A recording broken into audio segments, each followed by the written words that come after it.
Estoy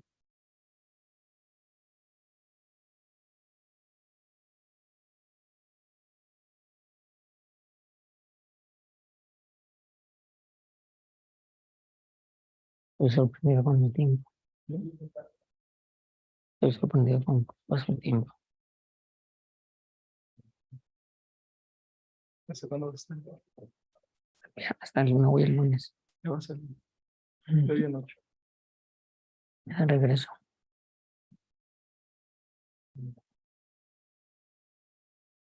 Y vuelve en Navidad. Es muy caro. Y para 3. Pensamos, yo hace 7 años no voy a Colombia. 8 años que no voy a Colombia. Está muy caro.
Estas son ondas gravitacionales, de hecho.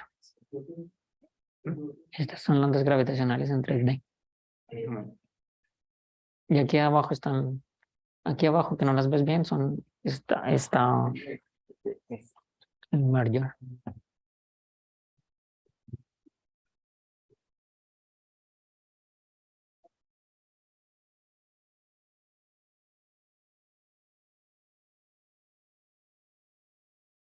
Entonces, vuelvo a estar. Let's wait 2 minutes.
The best, the less, the better. The less, the better.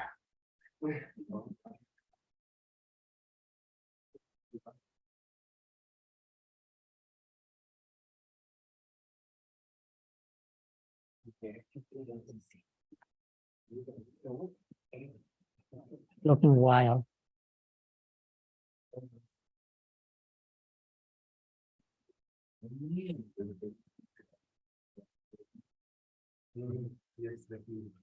Ay, Darío, tu estudiante llegó. Tu estudiante.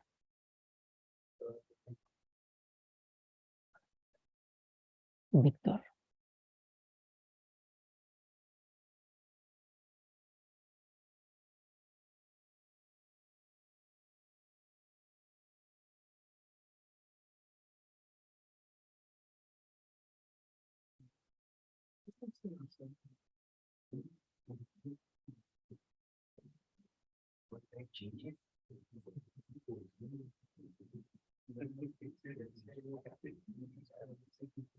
Lo sé.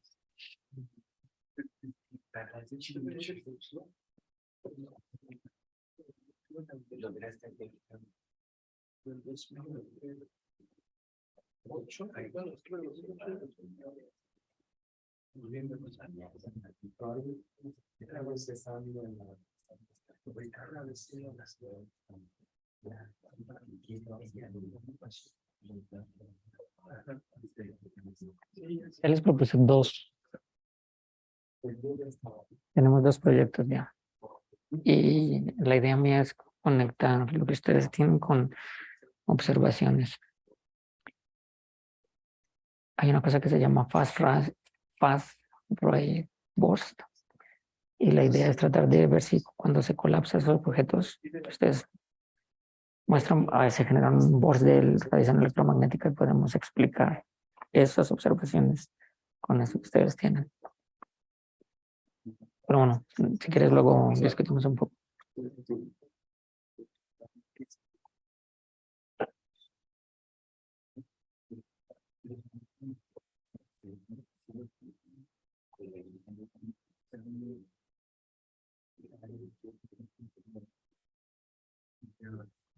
No tienen.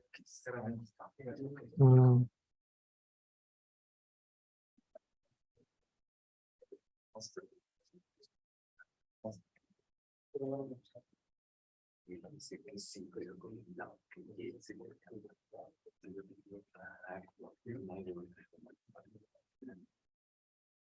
Eleven órdenes.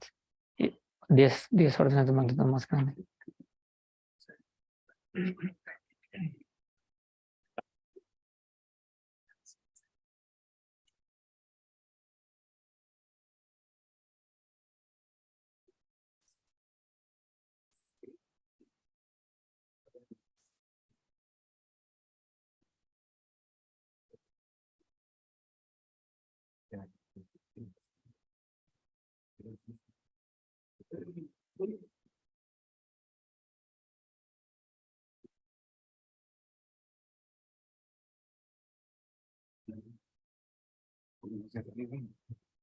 Tú tienes mi correo. 209. Donde quieras puedes pasar ahí.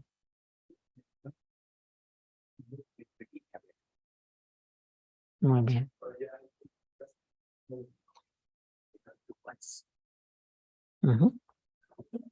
Es el teléfono español, ¿no? I think we can start. Okay. Hi, everyone. Thank you for joining this special colloquium at the Institute of Astronomy. Today we have two talks, one from Professor Milton Ruiz, who is from University of Valencia, and the second with Harry Hu Gin.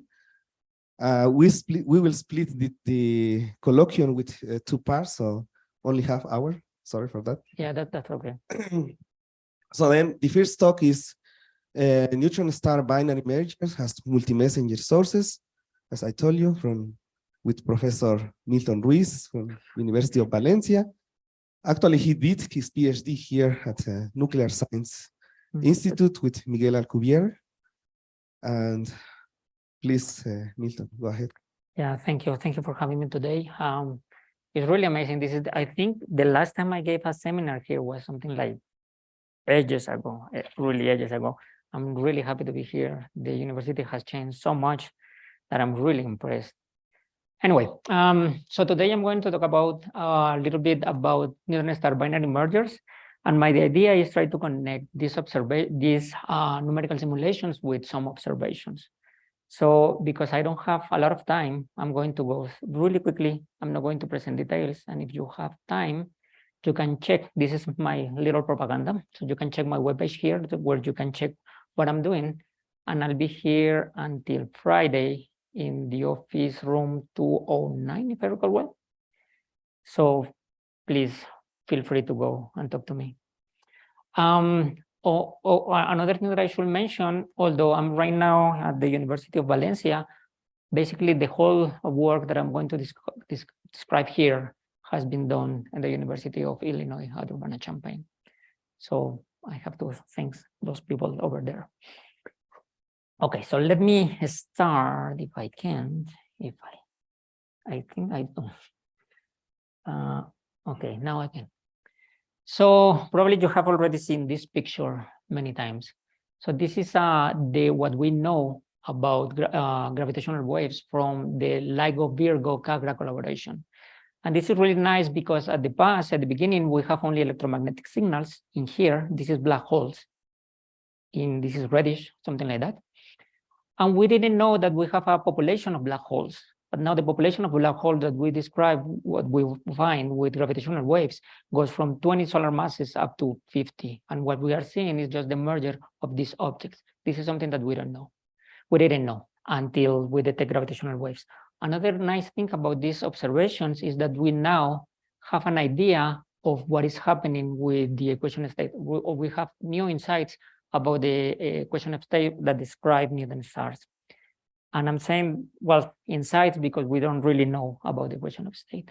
Another really nice thing about this observation, in orange, we have what we believe is the merger of binary neutron star mergers, or at least where one of the binary components is a Newton star. It can be a binary neutron star mergers of a black hole Newton star. So we have also have a better idea about how to create heavy elements through the R process, and this is through this observation, this is a kilonova observation.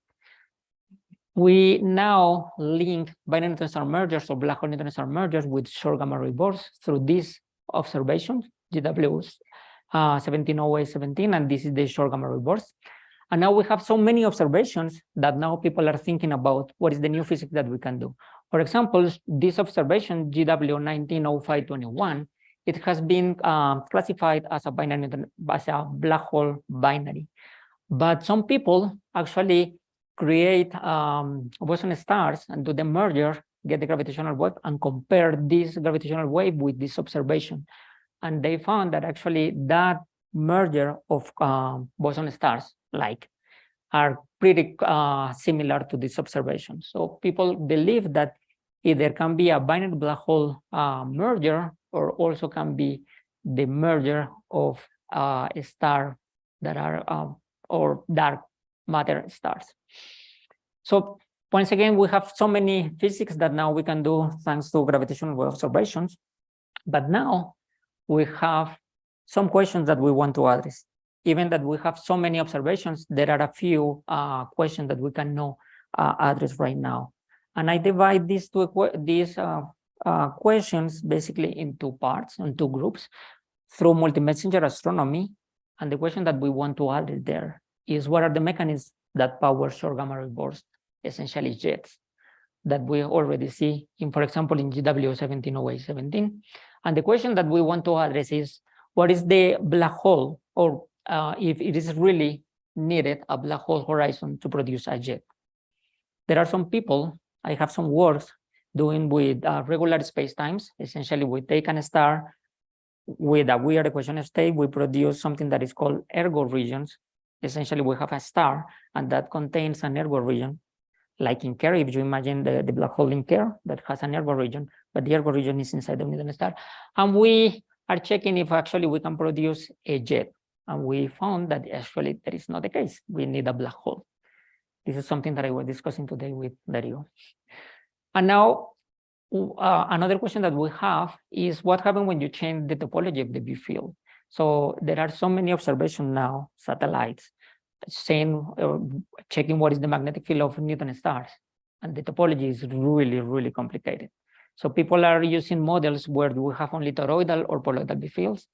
Now the question is, what happens when you change topology or the geometry of the big field inside the Newton star? If we are going to produce a jet or not, if we can describe events like GW17 or A17. Now, the other question that we want to address, this is the other group, is strong gravity.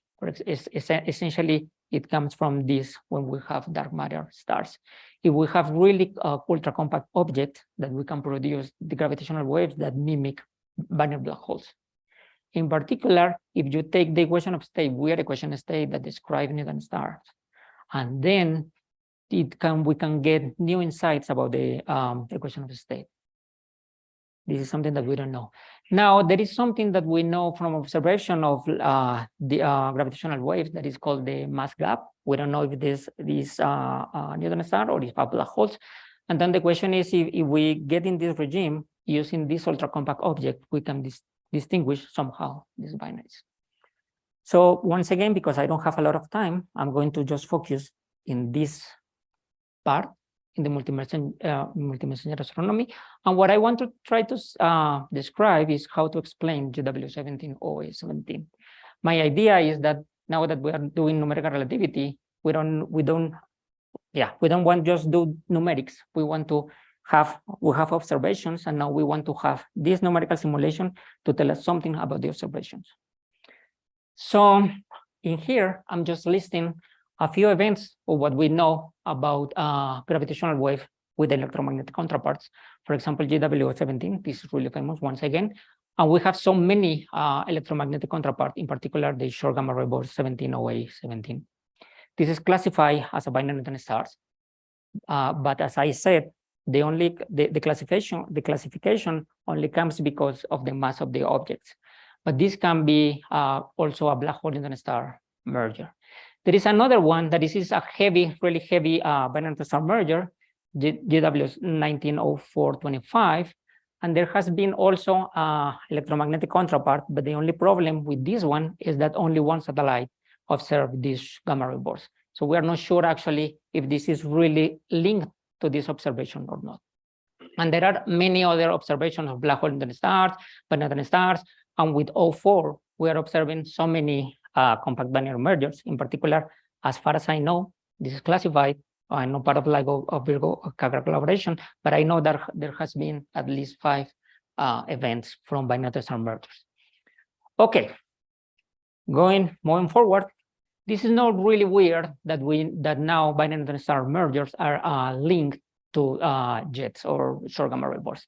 This is something that we already know from the 90s, and many works in here. I just list a few.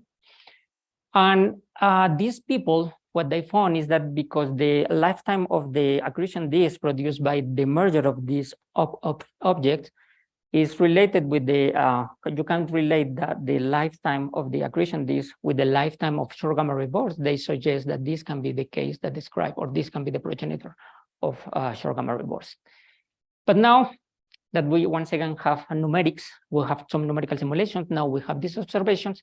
Now the question is if we can explain these observations. Essentially, the question that I want to address here is if we can explain GW17 or 17 with numerics. And once we can explain this object, what else we can do? So I'm moving forward just to give you an idea. So in here, I have a simulation that we did back in 2014, where we have a pulsar-like magnetic field. This is a Newton star, and gray was the black hole, and I just let the system to evolve. What is happening is the magnetic fields intersect the horizon. This black hole is spinning, so the field lines get stretched. This is producing a lot of magnetic pressure, and when it's producing magnetic pressure, it's building the magnetic field is producing this helical structure that you will see here that is going to appear. Because the magnetic pressure is increasing, then particles that are in the accretion disk that are accreted can escape through this region. And if you wait a little bit longer, you can see that the helical structure of the magnetic field is here, is producing actually something that is called the funnel. And these arrows are velocity, fluid elements or particles if you want. We now see the magnetic fields emanating from the horizon. This is really nice. And now we are just doing a flyover just to see the structure of the jet. So this is a really nice thing, but the problem is that this is a simulation where the mass of the black hole is 3 times larger than the mass of the neutron star. The problem is that we haven't observed this kind of black holes. Actually, population synthesis studies says that binary black hole neutron star, the mass ratio should be at least 7:1. So we discard this event like a possible explanation of GW17, OA17. Why? Because the mass of the black hole is too small. Milton, Yes. used to have an idea because this simulation was in numerical, in code units. What is the time scale of this simulation? This is a nice question. This is around 20 milliseconds, if I recall well, the whole simulation. So meaning that I start with the pretty late in spiral and then go through after merger, I think it's just 15 milliseconds, no more than that. All right. So as I said, this binary it is not good idea. If we detect black holes with mass less than probably 6 solar masses, then this can be a candidate to explain this observation. But as we haven't seen one, then I discard this possibility. Now, what have sorry, another question. Yes. So you mentioned that maybe spin is not necessary. So here, the black hole is rotating and also the neutron star, or you don't have spin? I have shown what we prove here is that the mechanism to produce the jet, this helical structure of the B field outflow and everything comes from Blanford-Najek. So you need spin. And the spin, this is the mass ratio of 3:1. The spin over here is a line and is 0.75. Another thing, important thing to mention here is that once again, population synthesis studies show or suggest that the peak that we are going to observe is mass ratio 7:1. Essentially, if you don't have a spin, what is going to happen is the star is going to be accreted or blown into the horizon, into the black hole. So you really require really high spin for this object if you go to mass ratio larger than 3. Anyway, so I was saying that now we can move to binary scenario, and in there we have is a rich environment. We have at least 3 possibilities, and in here I have a diagram. So you have the spiral, then you have the merger, and after the merger, depending on the equation of state and depending on the mass of the progenitors, you can have at least 3 possibilities. One is an unstable remnant, where this remnant is emitting some electromagnetic signatures through something that is called spin down luminosity. Then, if the mass is a little bit larger, then we can produce something that is hypermassive neutron star. It's a differentially rotating star, then left with a lifetime around 100 milliseconds that then collapses, form a black hole surrounded by an accretion disk. Or if the binary is really massive, then what is going to happen? The stars are going to touch, and they are going to form and do through something that is called prompt collapse, and form a black hole surrounded by a little accretion disk.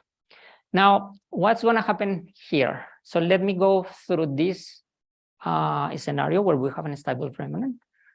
And what we did was, once again, we start with a binary with this magnetic field configuration. Why this magnetic field configuration? Is because if you think about the magnetic field in every possible object here in the universe, it has basically the same B field. So for example, if you think about the magnetic field on Earth or so, or on the sun, is basically this dipole-like structure. So we start with this one, and we let the system to evolve for at least 200 milliseconds.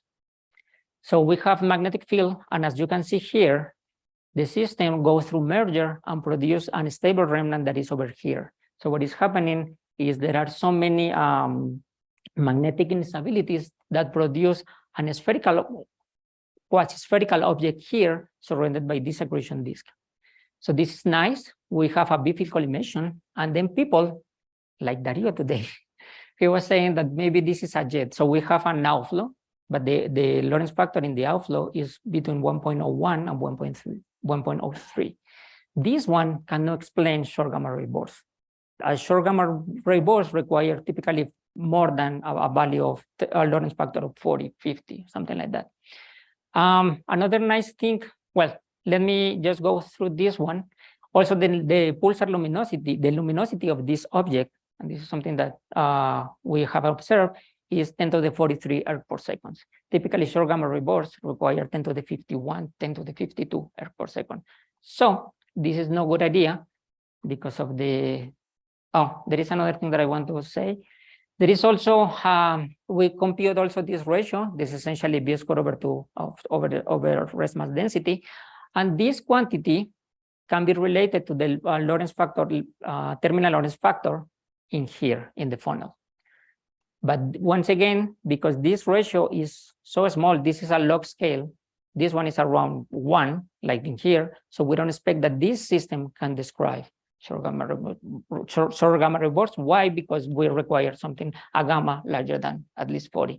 Once again, the luminosity, it should be larger than 10 to the 51 erg per second. And here we just get something like 43 erg per second. So these are not consistent with short gamma ray bursts. Now let me go to the third. Oh, so there is another thing. There are people trying to prove what's happening if we really have a stable remnant or not. This is a really long simulation, 250 milliseconds. This is the longest simulations that have been performed by Scholfi in the 20s. And he essentially found that using a 10 to the 16 Gauss magnetic field, he has an outflow of 1.05. So once again, this is inconsistent with short gamma ray bursts. And now people go through microphysics trying to get a jet. And in here, Mosta et al., using neutrinos, they claim that they can have a Lorentz factor larger than 5.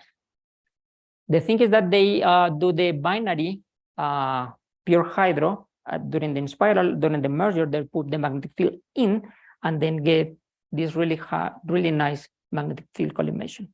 And in here, I have a warning because I did exactly the same. I have two simulations, one where I have pure hydro, then during the merger, I put the magnetic field and I get a jet after 3000 M.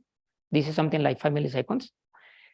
And what happens if I go self-consistent from the beginning at t equals 0, where I put the magnetic field?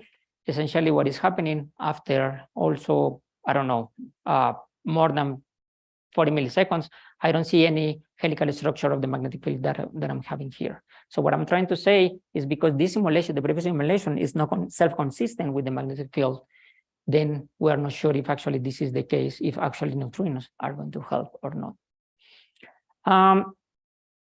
Now, let me go to the third scenario, where we have prompt collapse, and essentially we have this binary where it's really massive, and what is happening is producing, it goes through the merger, produces an accretion, a black hole with accretion disk, really tiny accretion disk. The magnetization in something that was supposed to be the funnel is really low. So, and there is no an outflow. This is important. So this case cannot explain an outflow, and I'm going to jump here. What I'm going to say here is that essentially, here I have an explanation why we don't have jets there, but I'm just gonna jump in here. Essentially, what I'm trying to say here is that prompt collapse doesn't produce short gamma ray bursts, though it can produce some electromagnetic signature before merger during spiral.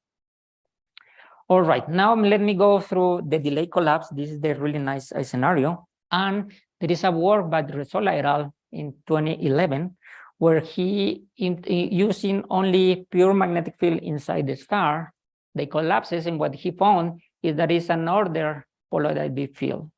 There are some questions. So what this work is suggesting is that maybe if you use a larger B field or something like that, you can produce a helical structure of the B field.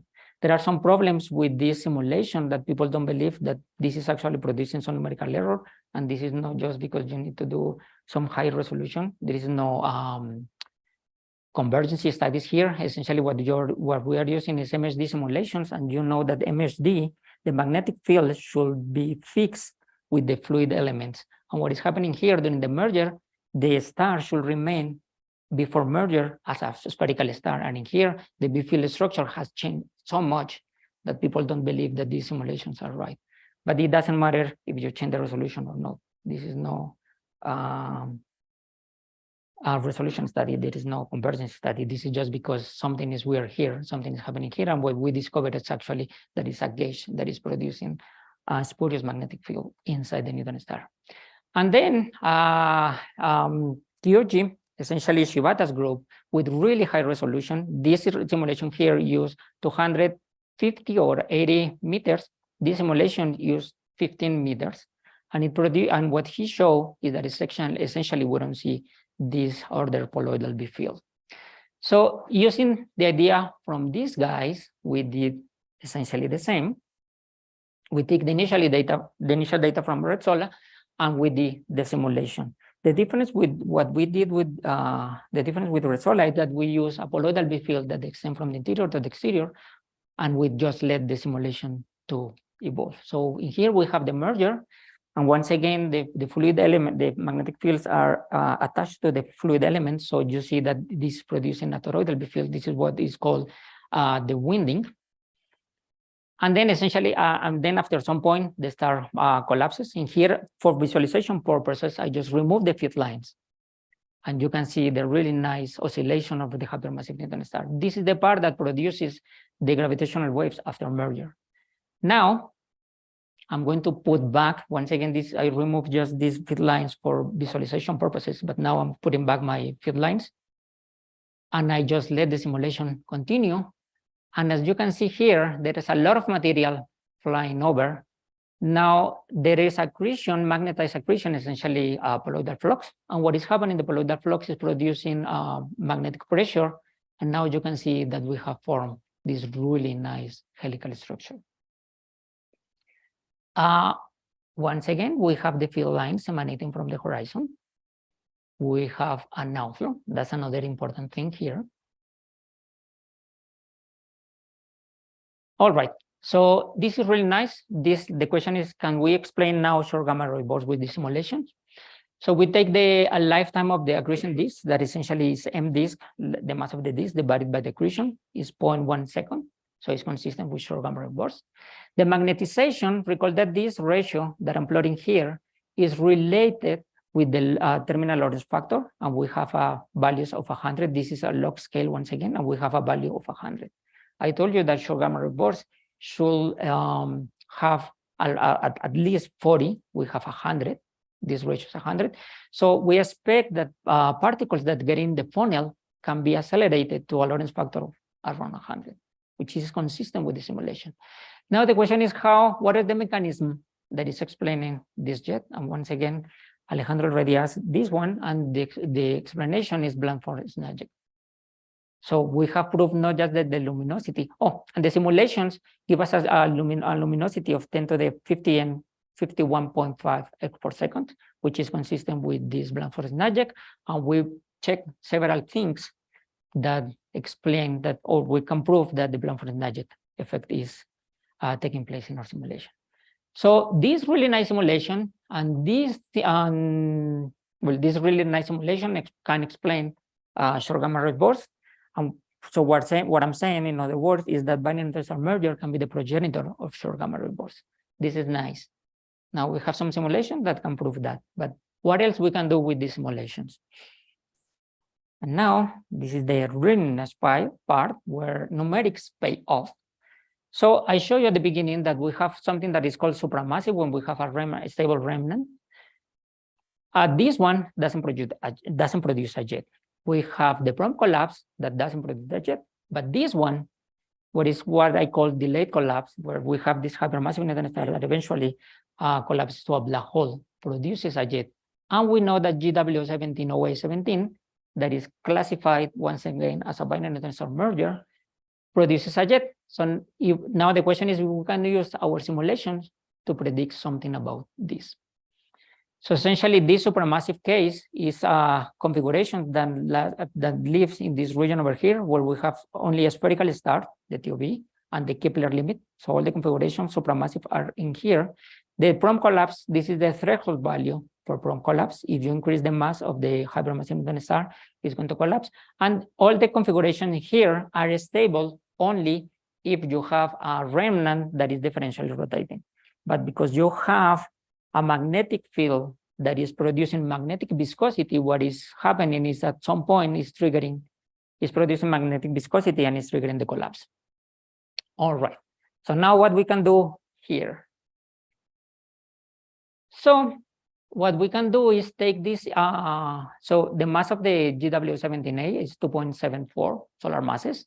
And I know that the mass of the remnants should be larger than the supermassive mass case because this one doesn't produce a jet. So I have this quantity. And it should be smaller than the threshold value for prompt collapse. Otherwise, if go bigger than that, then we're not going to have a jet. All right. Now, using this curve that I have here, I can use this mass over here that can be written as a constant times the maximum mass of a spherical star, this point over here. So it's time beta times a number, are constant here that can be in this region over here. I can do exactly the same for alpha. This alpha can be, if I multiply a value over here of the maximum mass of the spherical star, I can reach this point. So essentially what I'm saying is this solar mass, this 2.7 solar mass from GW17 has to be smaller than beta, which is a constant, times the maximum mass of a spherical star, or smaller than alpha, another constant, that is should be smaller than alpha times the spherical star. All right, but we know from numerics also that this, well, you can do the math and you can write this inequality like this one. So the spherical mass should be smaller than 2.74 divided by beta. Now there are some studies also for Luciano showing that this value is around 1.2. So if you plug this value over here, then you can say that the maximum mass of a spherical star should be 2.28 solar masses. There is another causal argument. Essentially, if you use a really, let's say, a weird equation of state, this value can increase to 1.7. If you plug this value in here, then the maximum value of a spherical star is 2.16 solar masses. So as you can see, I'm saying that if you pick a equation state, this should satisfy this inequality. There are another 3 papers that appear at the same time as ours. Is Margali, and what he did was using essentially kilonova arguments to prove that essentially he get essentially this inequality here, that the spherical mass should be smaller than 2.16. Albertsola using gravitational wave arguments as well, he reached, if I recall, was 2.17, and Shibata using neutrino emitters, he reached essentially the same value. Now, what is this important? Because what I have now is sorry, Milton, if we want to have some questions, maybe you. Yeah, I'm almost done. So I'm have some many equation state, and for example, if I take this one, DD2, the maximum mass is larger than 2.16. So I can use in my simulations and the observation can already remove this equation, rule out this equation, and things like that. This is what I'm saying is I'm using the numerics, now observations, to give an insight about the equation of state. This is something that in the past we couldn't do. Now, just to finish, we are in this really nice time where we have observations and we have numerics, and we can do so many things. In particular, multi-messenger astronomy, we can discover new physical effects. We can use simulations to constrain the equation state. We can constrain theory beyond GR. But our simulations require some more realistic macrophysics, and also we shall consider magnetic field configurations.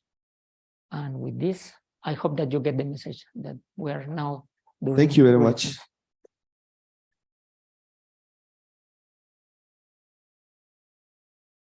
Thank you. Okay, someone has a question? Yeah.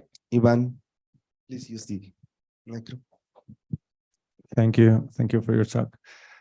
So basically, you're constraining the mass of the system. You're constraining a lower limit of the mass of the system. We're doing a little bit more than that. So I just show you that in order to get a jet, the system should go to delay collapse. Yeah. Using that, what we said is any equation state that you take, anyone, you pick one, we have million, but that one should satisfy that the spherical mass should be less than 2.16 solar masses. Essentially, what we do is we take, you give me an equation state, and I do a curve, a stability curve, which is essentially I build so many configurations of spherical stars, like here.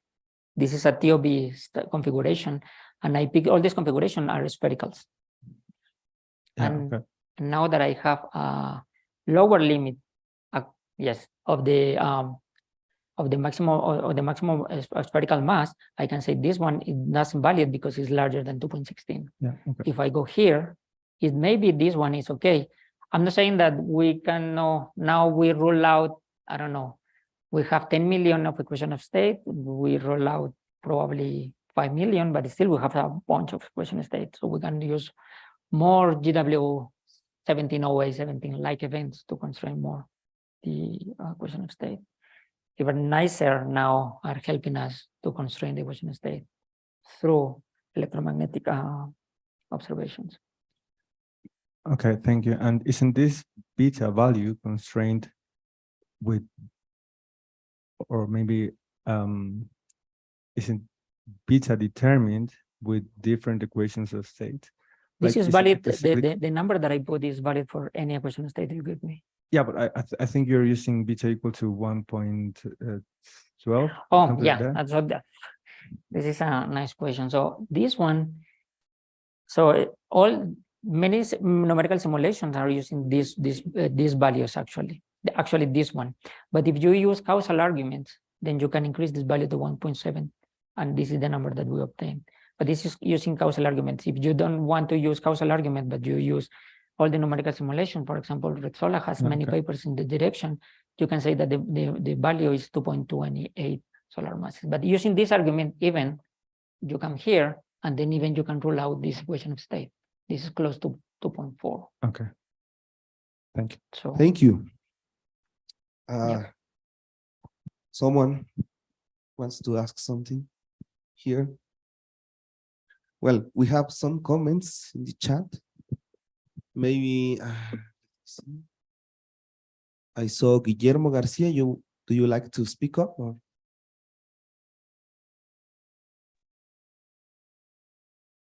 Sí, bueno, ¿se me oye? Sí. Sí, quería saber si las simulaciones tienen dinamo incluido para amplificar los campos o solo es un reordenamiento de las líneas. should I reply in English or in Spanish? Maybe in English, please. Yeah, okay. So this is a good question. Essentially, in order to get the magnetic field amplification that goes from typical magnetic field that you get in Newton star, that is 10 to the 12, 10 to the 13 Gauss, to 10 to the 16 in the remnant, you usually need really high resolution.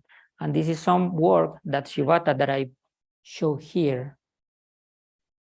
This guy is using 12 meters, and these simulations are really, really expensive. So we cannot do that. So what we have done is actually use a progenitor with B fields that at the pole has between 10 to the 14 Gauss, 10 to the 15 Gauss.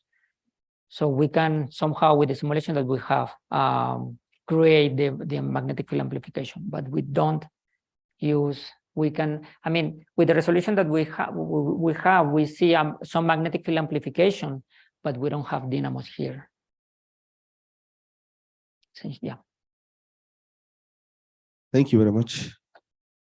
We have another comment. Diego, do you like to speak up? Or? Yeah, hi. So in your delayed collapse model, how do you explain the 1.7 delay between the gravitational wave and the GRB? This is a really nice question. I was expecting that one. So what I'm talking about here is something that we call I forgot the word. Essentially what is happening is we're showing how the jets are forming, but you have to propagate these jets through the intermedium. So you have, I mean, this is an observation that had, these simulations had an extension of some kilometers, 1,000 kilometers. But the observation that we are getting, there are so many, I don't know, the distance is so big. So essentially what you have to do is take this simulation and do a Newtonian simulation to propagate the jet. And that's essentially what we are doing, what you are going to observe. So we are just seeing in the simulation how the jet is emanating for the very first time. And once again, you have to propagate this through the medium but that's something that we don't do. We do simulations with a resolution of 200 meters, and in this distance from the source to us is so many megaparsecs. So we don't do that. So in other words, what I'm trying to say here is, in order to explain the delay between 1.7 and the gravitational waves, 1.4 between the delay of the gravitational wave and the short gamma burst, you have to propagate this jet through the medium. And Okay, so it's like a breakout time. Exactly. Yep. And then in this nice Luciano's 2011 results, so I didn't then understand, is it trustful? Like, did you find consistent results with? No, there are some indication that this one was linked to that observation, but only from integral. There is no Fermi didn't observe that short gamma burst, but they will be working at the same time. So it is weird that integral saw the short gamma burst, but Fermi didn't see it. No, sorry. This result here, your Rezzolla 2011, that you were saying that. Oh, yeah. So should we trust? I should say we don't trust the simulation. Rezzolla 1, we trust the really high resolution from Kyuchi, and our work is based on what Kyuchi is doing. So he showed that there is a magnetic field amplification, but in order to have the magnetic field amplification, you require to have a really high resolution. Essentially, what you need to do is resolve the Kelvin-Kalman instability, but in order to do that, you really need really high resolution. And this is something that this simulation doesn't have Rezzolla at all. Yeah. Only quick comment on regarding to the delay. The gravitational wave is generated when you have the merger, but after the merger you have the remnant, and then from that remnant you have an accretion disk, and then you have to launch the jet, and then yeah, but so then yeah, you have is not generating at the same time, right? But if you recall my simulation when I showed this one, I'm talking now after merger. The hypermassive neutron star in here lasts for at least I think 8 milliseconds, no more than that. So, and to produce a jet, it can be less than 20 milliseconds. So 20 milliseconds cannot explain the difference between the gravitational wave peak and the short gamma ray burst. The explanation is essentially what I said. The jet has to propagate through the medium, and you have a cocoon and everything like that, but I don't work on that direction. You have the envelope also. Exactly. This is the breakout. So okay. Essentially, yes. Okay. So, well, let's thanks again to Milton for this nice talk. And then now the second talk is by Harry Hu Jin. I'm sorry, I take it longer than I was expecting. You basically can share your screen, I think. No, you can. This is the mic. This is the mic. I'm gonna put it in. Sure, thank you.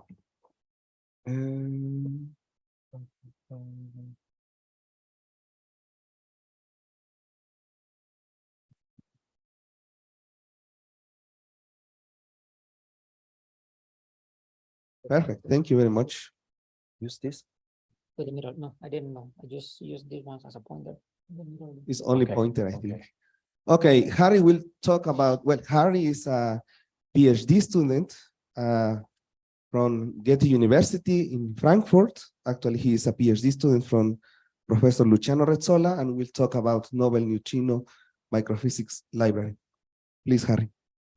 So actually this work was done when I was starting my master. So basically I just finished in the early time of my PhD. So this work is not collaborated with Luciano, but later on we'll collaborate with Luciano.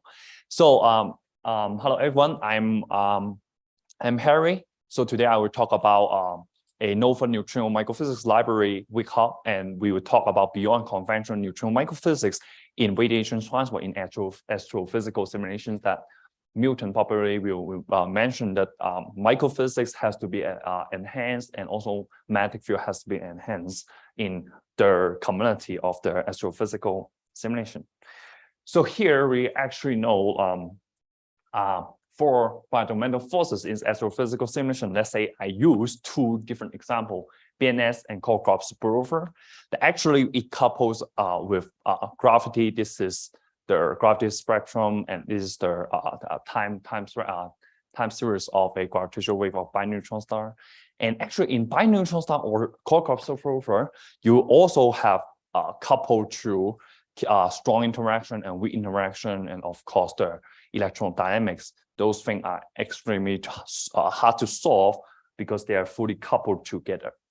So now, but they are actually very good laboratory for studying physics. Let's say if you are actually interested in, let's say, condensed matter physics, or no matter you're interested in QCD, statistical mechanics, MHD plasma physics, GR, neutrino microphysics, then you actually, this kind of stuff can fulfill all your wishes that no matter what expertise you are in.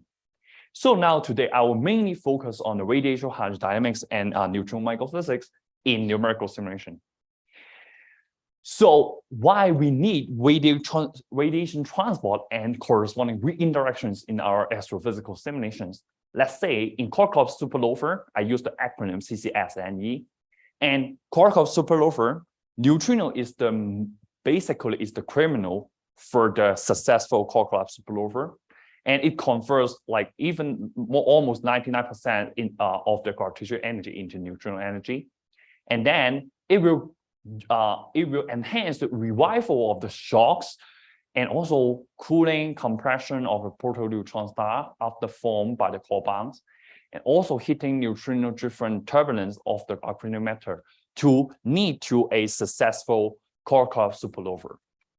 And in bineutron star community, it is also potentially studied to potentially power the jet launching, the alpha as Milton has shown in his slides, and also hitting of the accretion days, and also it may potentially affect the kinetolover. And most importantly, for both of them, neutrino interaction and radiation transport are the most critical things to determine the composition of the matter. And in both systems, for example, the nucleosynthesis in the neutrino-driven wind and the ejector. So here are those equations that we need to solve. So Einstein equations, different conservation law, Maxwell equations, and we more focus on the lepton number conservations, QCD matter, and also neutrino radiation transport, and then corresponding microphysics in this talk. And here is our just published paper in this year. The first part is talk about mainly GRLT, the general relativistic radiation transport. The second part will mainly focus on the neutrino microphysics. So let me talk about the first one very briefly. We call the GRLT radiation, general relativistic radiation transport for neutrino. So basically how you actually can model neutrino transfer in a simulation. Like theoretically, you should solve the general relativistic Boltzmann equation. However, it is super expensive. Like you need to resolve a distribution function of a particular species of neutrino that with 7 dimensions, including 3 momentum, 3 spatial, and 1 time dimensions for each of the species. And it is super expensive. So there's a proposed other solution in the communities nowadays. We have neutrino leakage with different heating and trapping scheme. Of course, you have a truncated moment scheme. Someone will call including first moment, the second moment, then you will call M0 or M2, M1 scheme. And also you will have a multicolor scheme, which is a statistical scheme that to model the neutrino transfer. And in our scheme, we use M1 scheme. That means we actually only evolve the 0th and also the first moments of the distribution function of the neutrino.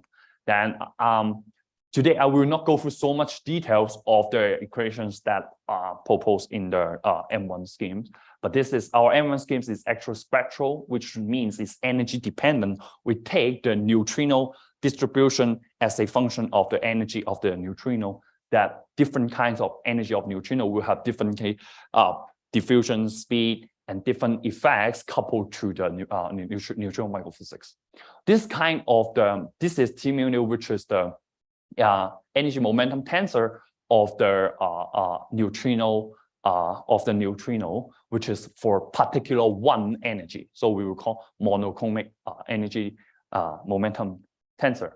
And we were actually solving the evolution equation of the zeroth moment, which is corresponding to the neutrino energy. And then the second one, which is the first moment, we will call the neutrino momentum. And then we use a coaster to close the system later on. And then it will couple to the S. You see, this is the source term of a evolution equation.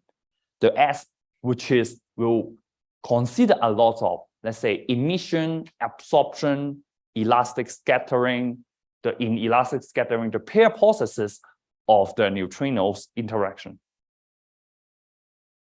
So let me talk about the second part. The second part is more focusing on the source term, which is how to calculate the neutrino microphysics, which is the main theme of my talk today.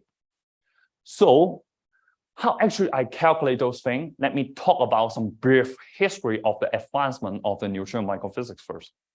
So typically from like 40 years ago, by people, they already have some standard neutrino opacity and source term, but they are actually very conventional. And step by step, after years, different new interaction explored like nucleon Balmer-Strahlung, plasma process that you need to take into account. They found out, oh, those things are actually more important than the other conventional interactions. And then somebody also found out the neutrino interactions, and also the approach for the neutrino interactions are also changed in nowadays, the more and more advancement in the neutrino microphysics. And in the right side, we are talking about the corrections.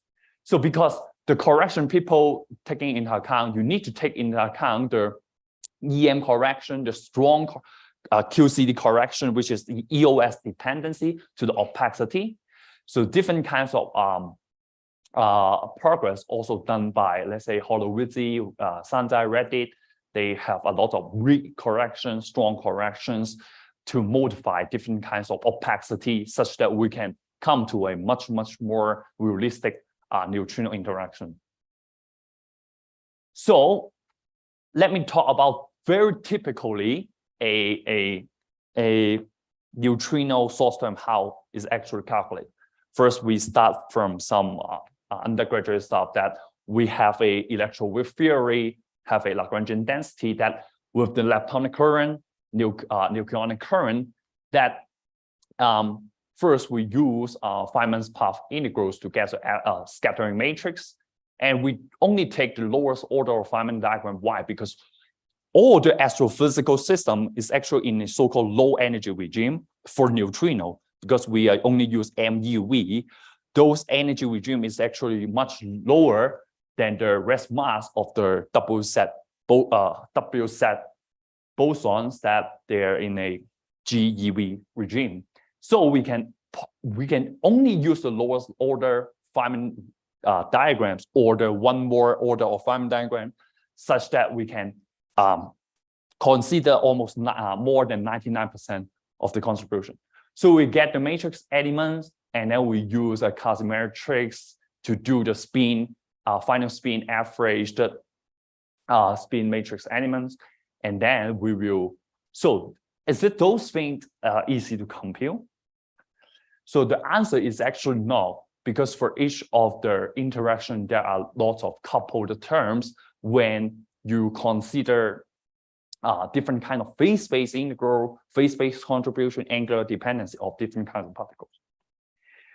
So typically, let's say for the simplest example, this is the neutron absorption. The electron neutrino absorption by a neutron. So we will, let's say we will starting a golden rules with power blocking consideration. We calculate the opacity that people usually think include in the numerical summation. So this is in this formula as a function of the of the matrix element as we have seen.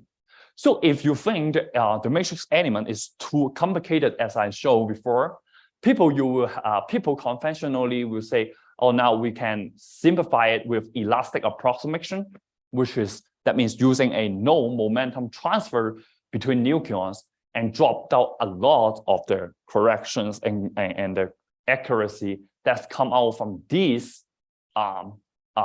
very simple form for the opacity. And the second one is fully kinematics approach, including more the phase-phase integral, as I showed you guys before, or the angular dependency that you need to solve four-dimensional integrations that proposed by 2 years ago by Fischer. And then you will get by your collisional integral of a Boltzmann equations, and then you will get a source term, as I said, the S, that couple back to the radiation transfer module in actual simulations. So here, there are too many processes. This kind of Feynman diagram has to be performed and include in some sense that you make a reasonable approximations and reasonable significance accuracy for all of them. So here is I developed a library that called WIGHUB. So probably some of you guys have there's a very conventional library called NeoNIP, discovered by Alphonse O'Connor. So here is a graph that telling the left-hand side is the what interaction included in WIGHUB. Here, the right-hand side is the interactions used in the current BNS community by, well, like my colleague Carlo Missolino, Davide group, and also AEI group, different kinds of BNS community group that they use a basically simple set, conventional set of interaction. Each of them make a lot of elastic approximations, different kinds of approximations, and emissivity approach for like also energy average. And here is the basically a little bit more realistic called NeoNIP. Then they also using elastic approximation, but with some of the weak corrections, and they treat more interactions, including the let's say the inelastic electron neutrino scattering, and also the beta process of heavy nuclei. And in my library, basically, I include not only the electronic beta processes, I include the muonic beta processes such that you have a possibility to generate muon in a bioneutron star. And there's a different kind of pair processes and plasma processes, and also neutrino-neutrino interactions, and also different kinds of muon processes that will exchange the favor and the conversion the favor from electrons to muon, and also different kinds of elastic scattering with more realistic corrections. And my approach for the beta process, which we actually solve everything, or the integral, and we call fully kinematics approach that I have shown you guys before, all the integrals, including the phase space contribution, and also some of the medium modification. So here we use a code called G-mu-nu, and we want to perform a Korthoff superloader. This is a setup within 1D first, more simple, and we use SFHO equation state, which is a relative inferior equation state. And we use a S20 mass progenitor. And this kind of setup, we use the energy beam of the neutrino. We use 18 beams from 1 to 300 around. And here we perform 3 different situations by varying different microphysics. The first one is, let's say, conventional, okay?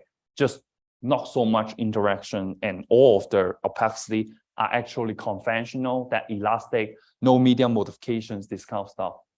And then we will call another one is advanced set. We will use WIGHUB.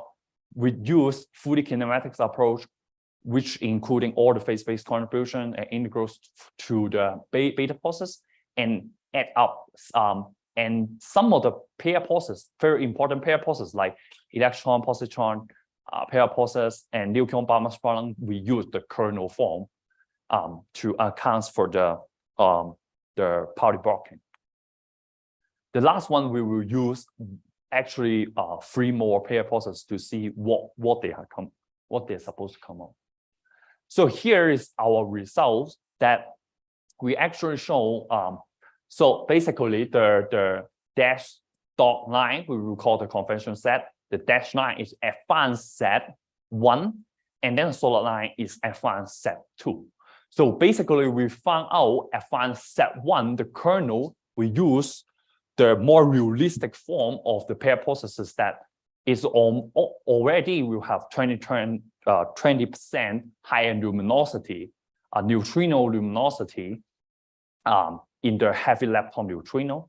So basically here is the electron neutrino, anti-electron neutrino, and heavy lepton neutrino. So heavy lepton neutrino, we use nu x to account for one of the heavy lepton neutrino, because you will have 4 different types. You will have mu1 neutrino, anti-mu1 neutrino, tau1 neutrino, and anti-tau1 neutrino. We only use nu x to represent. And here we see the advanced set 2, you will have 30 to 60% higher luminosity compared to the another 2 cases that it means it meets higher and higher luminosity for the heavy lepton through the pair processes that we just introduced for the neutrino-neutrino interaction, which is called anti-electron neutrino pair annihilation. So we actually found this processes is actually very incredible to cooling the star that nobody has done. Not much people has been performed this in bi-neutron star, and Cockcroft supernovae to include some of them too, which means they are actually not doing very, very realistic. And we will have so let me talk about, this is the short radius and also PNS radius. So this is actually very easy to see because it does not have a, let's say, the favor dependency for the neutrino, because short radius is very, very important as a quantity that to judge a Cockcroft supernova will expose or not expose, or the overall dynamics, because it is very related to the standing accretion shock instability, explosibility, and also the expo energy of the Cockcroft supernova. It determines how is actually launch a successful explosion or not. And also you will have a PNS radius to see how a proto neutron star just form out from a Cockcroft supernova, how it will look like. So we actually see the back line, which is we use the advanced set, will have a if you add the 200 milliseconds, then you actually will have a 50 kilometer shorter in short radius. So this effect is huge, I will say, because let's say in Cockcroft supernova, by changing one equation of state from soft equation of state to another stiff equation of state, you will probably have this kind of 50 kilometer short radius differences. However, we use everything the same. What we are going to change is just we use more realistic neutrino microphysics by considering a more pair processes in backline. And the backline show a much stronger cooling for the entire Cockcroft supernova by the process as I mentioned is actually this one, the electron neutrino, anti-electron neutrino to become a heavy lepton neutrino. So this processes makes the back line even more strong cooling than the red line, and the red line has a more realistic approach for the pair processes, such that you will have strong cooling and stronger contraction, such that you will have higher temperature inside for the star. Then your star will even generate more neutrino luminosity when they have a strong contraction. So not only include the Cockcroft supernova, because probably it would be very boring for the people doing binary neutron star. So we do a not binary neutron star simulation, but we pick a specific hydrodynamical point that you expect BNS happen. Let's say I extract this from a DD2 equation of, say, binary neutron star post-merger hypermassive neutron star with the region of a hot ring region. So when you form a hypermassive neutron star, the neutron star the hypermassive neutron star will have a hot ring, and inside the core will be actually relatively cold. So we pick the hot ring. The density is not exactly very high. Although, like all of us know, BNS hypermassive neutron star must achieve much higher and higher density than core-close supernova. But we just choose a density equal to 2ns. If you talk about the core, would be 5ns probably. The ns is nuclear saturation density. And then we will choose the hot ring is actually quite hot, that around 30 MeV and very low electron fraction. What I'm going to say is the left-hand side, this is the opacity. This is the neutrino energy. So opacity is a quantity that telling you how likely your interactions will, how your neutrino will likely to do such a interaction. Let's say if you talk about the red line, then it would be the electron neutrino absorption by the nucleon. Then if the value is higher, then the electron neutrino will be very easy to absorb. Then you'll be harder to penetrating the actual BNS. So after all of the calculation, we show the solid line with fully kinematics approach and different kind of correction. And we use the dashed line. The dashed line is actually the conventional approach that BNS people, core-close supernova people have been using. So you can actually see there are 3 orders of magnitude to 1 to 2 orders of magnitude differences. That means we can conclude one thing, that in this kind of high density regime and high hot temperature regime with very low electron fraction, that the opacity they calculated in the conventional set is not enough. That means, so what is going to happen that anti-electron neutrino, we will actually see, oh, the full kinematic approach is more suppressed, that will be lower.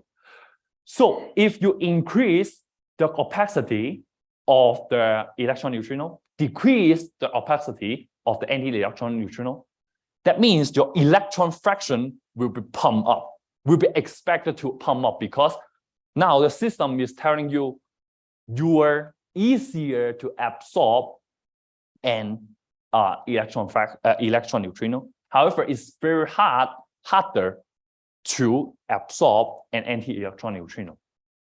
So the neutrino sphere of this flavor will be larger, this flavor will be smaller. And this is some possible effect we will estimate. Let's say, as I say, larger and larger differences between them, we will need to another electron fraction. Electron fraction change, that means the nucleosynthesis may be changed. And change the neutrino sphere, that means you will change the trapped neutrino effects in a binary neutron star post-merger, because you actually change the radius of the neutrino sphere of different species. So we actually need expect that maybe you will have more heating. Why? Of the electron neutrino, because your opacity of electron neutrino higher. That means you are easier to absorb it. Then you will have a stronger heating will be expected. And so this kind of effect has to be judged with a fully consistent simulations in the future. So there are actually some of the improvement for this kind of microphysics, like the beta processes for heavy nuclei and neutron self interaction, and which is we need to solve the Cardano biome equation derived from the Dyson equation. And then also there is no people have done a core-close supernova, core-close supernova or BNS simulation with quark weak interaction involved. People probably just have an equation of say that telling, oh, some quark matter inside there and outside will be nucleonic matter. But quark matter could interact with weak interactions that nobody able to calculate those things. I'm referred to this set of interaction. So also have modified UCA process by somebody investigating this year. A lot of things need to go later. So let me summarize. So modeling neutrino are very important. It will change the entire dynamics as I show. The core clock superflow for the short radius, everything can change. The proto-neutrons radius can change. So we need to compete. We need to tell us some advanced interactions in the state of the art of the neutrino radiation transport in BNS or core clock superflow has to be improved.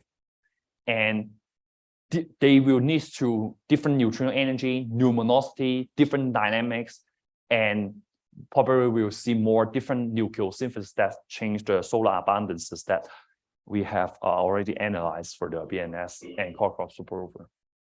And so, yeah, future study would be do a BNS and multi-D CCSN to see what is going on, which is, yeah, that is my talk. Thank you. Thank you very much. Amazing work, Harry. Thank you. Questions here? Ivan? Thank you, Harry. So how much in cold neutron stars, if you made a simulation, like just a cold neutron star, right? Mm-hmm. How much would the neutrino luminosity change if you take like your advanced 1 set or advanced 2 set or basic set? I think there's no change. No change. Why? Because let's say I go back to the, let's say, fully kinematics approach and versus the elastic approximation approach. The elastic approximation approach that you assume there's no momentum transfer between nucleons. And the momentum transfer between nucleons, why you can assume they would not have, because their rest mass is much, much bigger than the energy carried by the neutrino and the electron, right? The rest mass of the electron. Then you can make this. And in the cold regime, the basically elastic approximation will be very, very close to the fully kinematics approach. And when the temperature higher and the density higher, those phase space contribution would see the differences. So I've shown you this kind of graph. If you talk about the temperature very, very low, then the solid line and the dashed line will be overlapped to each other. However, it's not the case in hot regime. Okay, thank you. Thank you very much. Milton. Thank you for the really nice talk. It was really. I really cannot hear, maybe it's not. I was really impressed by the amount of work that you guys have been doing. Thank you. So, so thank you. I'm wondering what's the problem with to have a self-consistent simulation. So, or the idea, or maybe I'm getting the idea wrong. So, are you guys doing a self-consistent evolution with neutron stars or core collapse with all of these microphysics, or what's the bottom line of the problem with you have, for example, binary stars with all the microphysics? That's one question. The other question is, if you are doing self-consistent simulations, how slow is the code, or Okay. compared with a typical simulation where you don't have all the microphysics that you need? So I'm not so sure of the first question. But I can hear the second one. Let me answer the second one. How slow is it? Let's say I compare a current state of the art by Davide, Luciano group, AEI group. We use a gray M1, which is use all of them. We'll take a average without any dependence of neutrino energy. So in the gray M1, would be very, very fast. Actually, it's still slow. Actually, it's still very slow, right? Gray M1, because of the implicit solver in a radiation transport. And in spectral M1 would be much, much slower. Why? Because you need to evolve another dimension, energy dimension. It depends how much energy beam you put. You put 18, then approximately you will increase 18 times slower only for the radiation transport, that model. However, it's actually more slower. Why? Because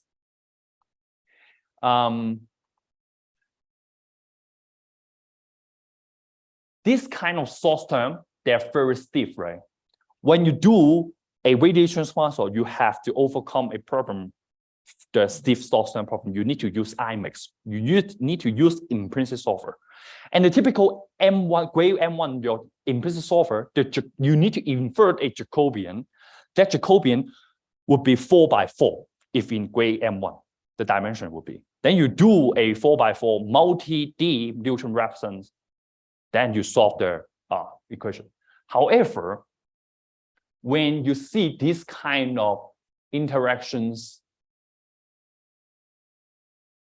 when you see this kind of pair processes in, let's say, spectral M1, you have one energy beam with another energy beam in another level. They couple together to have a source term.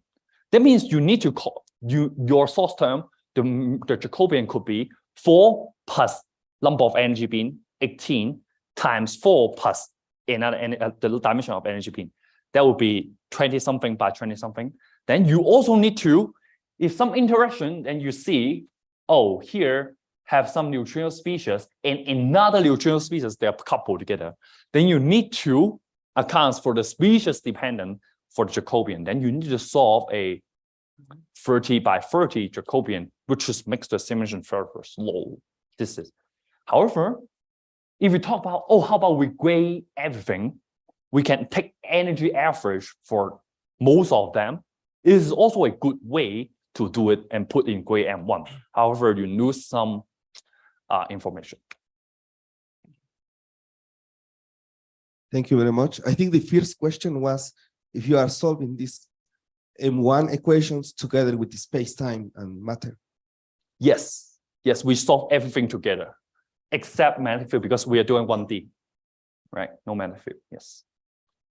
More questions here in the room, in Zoom? Well, I have one question, Harry. Yes. Respect to the Musolino calculations. So Here. he's doing gray approximation for M1. So in your case, at some point you mentioned that you have energy dependence. So Yes. you really have energy dependence? Yes. So then it's more complicated than usual M1 that use only gray approximation, right? Yes. And also, if you talk about the microphysics itself, like you have some approximated gray emissivity and opacity, then as I know, Musolino is using those approximated averaged approach. Instead of you get an energy dependent opacity and then you take average.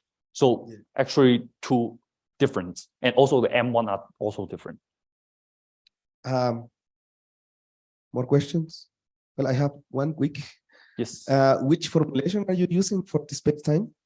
Oh, we use CFC, which is because if we use Fujao, then you will never get any result, to be honest. But CFC in 1D is equivalent to Fujao. What I said in multi-D, we use CFC would be much better than BSSM because this kind of stuff is too slow. Yeah. Perfect. Okay, let's. Yes, CFC, you need to solve elliptic equation. Yeah, sure. Okay, let's thanks again to Harry. Thank you, Harry. And see you next week.